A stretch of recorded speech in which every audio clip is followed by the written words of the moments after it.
ತೆಪ್ಪ ಮುಗಿಸಿ ಮೂವರು ಸಾವನ್ನಪ್ಪಿರುವಂತಹ ಘನಘೋರ ಘಟನೆ ವಿಜಯಪುರ ಜಿಲ್ಲೆಯ ಕೋಲಾರ ತಾಲೂಕಿನ ಕೃಷ್ಣಾ ನದಿಯಲ್ಲಿ ನಡೆದಿದೆ.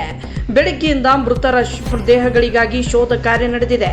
ಇಲ್ಲಿಯವರೆಗೂ ಮೂವರು ಸಾವನ್ನಪ್ಪಿದ್ದು ಮೂವರ ಶವಗಳನ್ನು ಅಗ್ನಿಶಾಮಕ ಸಿಬ್ಬಂದಿಗಳು ಹೊರತೆಗೆದಿದ್ದಾರೆ.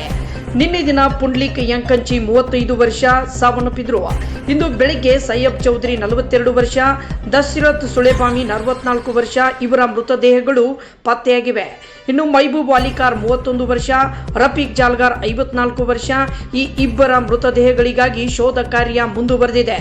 ಕೃಷ್ಣಾ ನದಿಯ ದಡದಲ್ಲಿ ಜೂಜಾಟವಾಡುತ್ತಿದ್ದಾಗ ತೆಪ್ಪ ಮುಗುಚಿ ಈ ಘಟನೆ ನಡೆದಿತ್ತು. ಇಬ್ಬರು ಬದುಕಿ ದಡ ಸೇರಿದ್ದರು. 5 ನದಿಯಲ್ಲಿ ನಾಪತ್ತೆಯಾಗಿರೋ ದುರ್ಘಟನೆ ಮಂಗಳವಾರ ನಡೆದಿತ್ತು.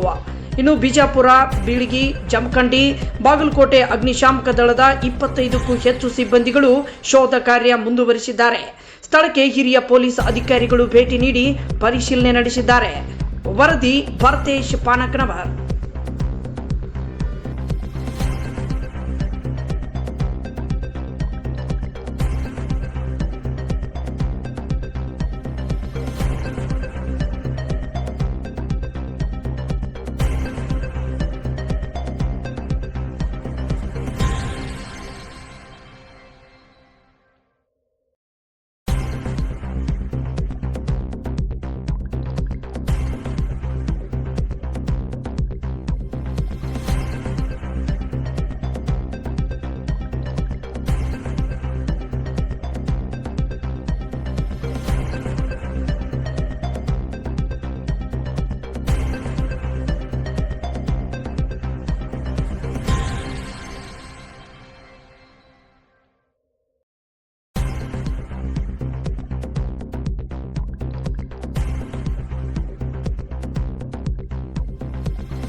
ನಾಲ್ಕು ಗಂಟೆ ಸುಮಾರಿಗೆ 4:30-5 ಗಂಟೆ ಸುಮಾರಿಗೆ ನಮ್ಮ ಪೊಲೀಸ್ PSI ಕೋಲಾರ ಮತ್ತು ಅವ್ರ ತಂಡ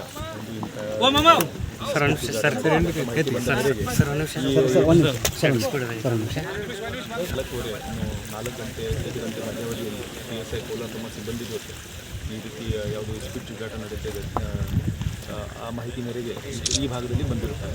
ಆವಾಗ ಇಲ್ಲಿ ಇಸ್ಪಿಟ್ ನಡೆಸುವವರು ಅಲ್ಲಿ ವಾಚರನ್ನು ಒಂದು ಹೊರಗಡೆ ಇಟ್ಟಿರ್ತಾರೆ. ಆ ವಾಚರ್ ಇಂಥ ಪೊಲೀಸ್ ಪಾರ್ಟಿ ಬರ್ತಾ ಇದೆ ಅಂತ ಇವರಿಗೆ ಮುನ್ಸೂಚನೆ ಕೊಡ್ತಾನೆ. ಮುನ್ಸೂಚನೆ ಬಂದ ತಕ್ಷಣ ಇಲ್ಲಿ ಇಸ್ಪಿಟ್ ಆಡುವವರು ತಪ್ಪಿಸ್ಕೊಳ್ಳೋಕ್ಕೆ ನೋಡ್ತಾರೆ. ಅದರಲ್ಲಿ ಕೆಲವು ಜನ ಲ್ಯಾಂಡಲ್ಲಿ ಹೋಗಿದ್ದಾರೆ ಮತ್ತು ಕೆಲವು ಜನ ಸುಮಾರು 8 ಜನ ಮಾಹಿತಿ ಪ್ರಕಾರ 8 ಜನ ಒಂದು ತೆಪ್ಪದಲ್ಲಿ ಬಂದು ಈ ಬ್ಯಾಕ್ ವಾಟರನ್ನು ದಾಟಿ ಆ ಕಡೆ ಹೋಗಲಿಕ್ಕೆ ನೋಡ್ತಾರೆ.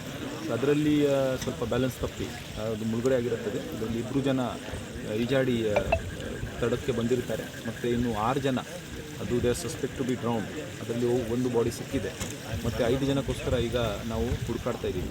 ಈಗ ಕತ್ತಲೆ ಆದ್ದರಿಂದ ಮತ್ತು ಸ್ವಲ್ಪ ಇಲ್ಲಿ ಮೀನುಗಾರರು ಬಲೆ ಹಾಕಿದ್ರಿಂದ ಅದನ್ನು ರಾತ್ರಿ ಸಮಯದಲ್ಲಿ ಕಾರ್ಯಾಚರಣೆ ನಡೆಸೋಕ್ಕೆ ಆಗ್ತಾ ಇಲ್ಲ. ಮತ್ತು ಅದನ್ನು ಬೆಳಿಗ್ಗೆ ಅರ್ಲಿ ಮಾರ್ನಿಂಗ್ ನಾವು ಕಾರ್ಯಾಚರಣೆ ಮತ್ತೊಮ್ಮೆ ಪ್ರಾರಂಭಿಸ್ತೀವಿ. ಮತ್ತು ಇದು ಎಷ್ಟು ಜನ ಒಳಗಡೆ ಇದ್ದಾರೆ ಅವರಿಗೆ ಸಹ ಇನ್ನು 5 ಜನ ಸಸ್ಪೆಕ್ಟೆಡ್ ಅವರಿಗೆ ಹುಡುಕಬೇಕಾಗಿದೆ. ಹೆಸರಿನ ಗೊತ್ತಿದೆ ಸರ್, ಇದು ಹೆಸರಿನ ಡೀಟೇಲ್ಸನ್ನು ತಗೋಬೇಕಾಗಿದೆ. Yes sir, thank you sir.